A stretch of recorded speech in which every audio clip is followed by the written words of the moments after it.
जो मसूद पेज़ेश्कियान है, उनके लिए भी एक बहुत बड़ी दिक्कत ये है कि जो ये सुधारवादी है, तो सुधारवादी और साथ में एक तरफ है कट्टरपंथी जो आईआरजीसी है, तो दोनों के बीच में कहीं न कहीं एक टकराव आ रहा है।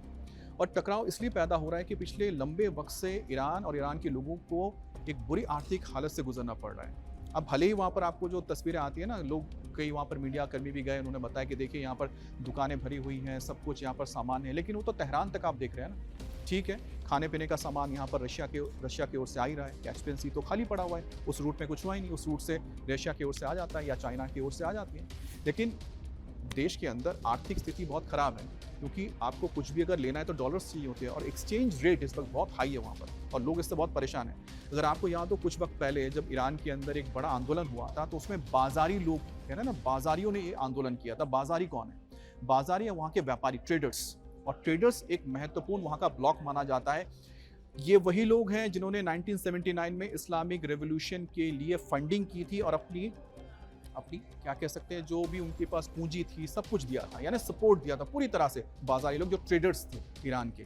अब यही ट्रेडर्स लगातार परेशान हो रहे हैं सरकार की वजह से। जो मौजूदा आईआरजीसी है, अब आईआरजीसी को तो जाहिर सी बात है कि अपना गुस्सा निकाल नहीं सकते, तो क्या होता है जो लोकतांत्रिक सरकार है उनके ऊपर गुस्सा निकालते हैं, उनके नेताओं को बताते हैं जिनको उन्होंने चुनकर भेजा है।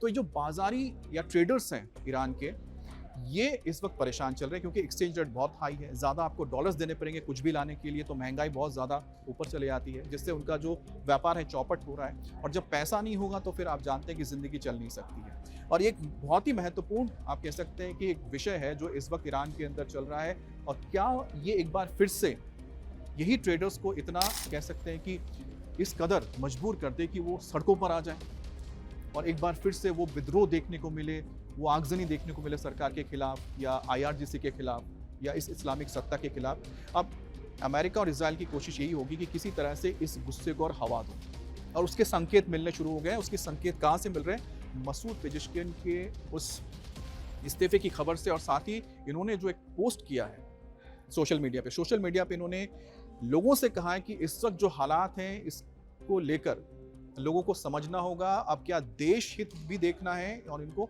अपने हित भी देखने हैं। उन्होंने लोगों से कहा है कि अब आपको चुनना है कि आप किस के हित में काम करना चाहते हैं, अपने हित के लिए या देश के हित के लिए। तो ये जो संदेश दिया गया है और साथ ही साथ जो इस्तीफे की बात आई है, वो जाहिर है कि इस वक्त जो अंदर ही ईरान के अंदर चल रहा है और जो सत्ता संघर्ष है एक आईआरजीसी के बीच में और एक लोकतांत्रिक सरकार जो चुनकर आई है उसके बीच में, अब धीरे धीरे सामने आ रही है। युद्ध सुरक्षा विदेश नीति, इस पर राष्ट्रपति का कोई कंट्रोल ही नहीं है। अगर कंट्रोल होता तो मानकर चलिए कि ये डील बहुत पहले हो गई होती और हो सकता है कि युद्ध की नौबत ही नहीं आती। जिस वक्त अमेरिका और इजराइल ने मिलकर हमले किए थे तो इस्लामिक जो पूरे जो कट्टरपंथी नेता हैं, जो उनके सुप्रीम लीडर थे खामनेई, उसको खत्म कर दिया गया। उसके साथ जो आईआरजीसी के कमांडर थे सबको खत्म कर दिया गया, लेकिन मसूद पेज़ेश्कियान के ऊपर हमला नहीं हुआ। ये घूम रहे थे ईरान की सड़कों पर, इनके ऊपर कोई हमला नहीं हुआ। अगर चाहते तो इनको भी मौत के घाट उतार सकते थे, चाहे इजराइल हो या फिर अमेरिका हो। इनको रखा इसलिए किया गया था क्योंकि ये लिबरल माने जाते हैं, सुधारवादी है, उदारवादी है। अब चाहे युद्ध हो, विदेश नीति हो, कहीं पर भी इनकी कोई राय नहीं ली जाती है। अब एक और मसला है कि जो इंटरनेट बहुत दिनों से बंद चल रहा है, वहाँ पर इंटरनेट पूरी तरह से डाउन करके रखा हुआ है आईआरजीसी ने, और इससे लोग गुस्से में हैं, नाराज हैं।